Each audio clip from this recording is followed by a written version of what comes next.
ঢাকার উদ্দেশ্যে আগামীকাল লন্ডন ছাড়ছেন বিএনপি ভারপ্রাপ্ত চেয়ারম্যান তারেক রহমান। পরদিন ২৫ ডিসেম্বর পূর্বাচল ৩০০ ফিট এলাকায় তারেক রহমানের সংবর্ধনার স্থান পরিদর্শনে গিয়ে বিএনপি নেতা রুহুল কবির রিজভী প্রত্যাশা করেন ১.৫ কোটি মানুষের ভালোবাসায় সিক্ত হবেন দলের ভারপ্রাপ্ত চেয়ারম্যান। সরকারের পাশাপাশি দল থেকেও নিরাপত্তা ব্যবস্থা নেওয়া হয়েছে বলে জানান তিনি। ১৭ বছরেরও বেশি নির্বাসিত জীবন শেষে আগামী ২৫ ডিসেম্বর লন্ডন থেকে দেশে ফিরছেন তারেক রহমান। তাকে বরণ করে নিতে ব্যস্ত সময় পার করছেন দলটির নেতাকর্মীরা।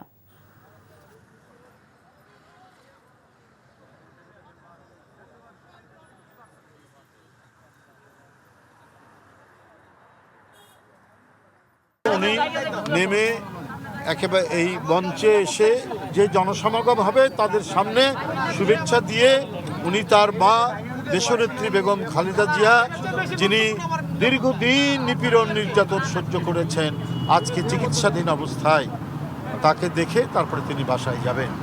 ১.৫ কোটিরও বেশি মানুষের উপস্থিতি হবে সেদিন ঢাকায় ইনশাআল্লাহ। আমাদের অন্যান্য যে প্রস্তুতি সেগুলো সম্পন্ন হওয়ার পথে।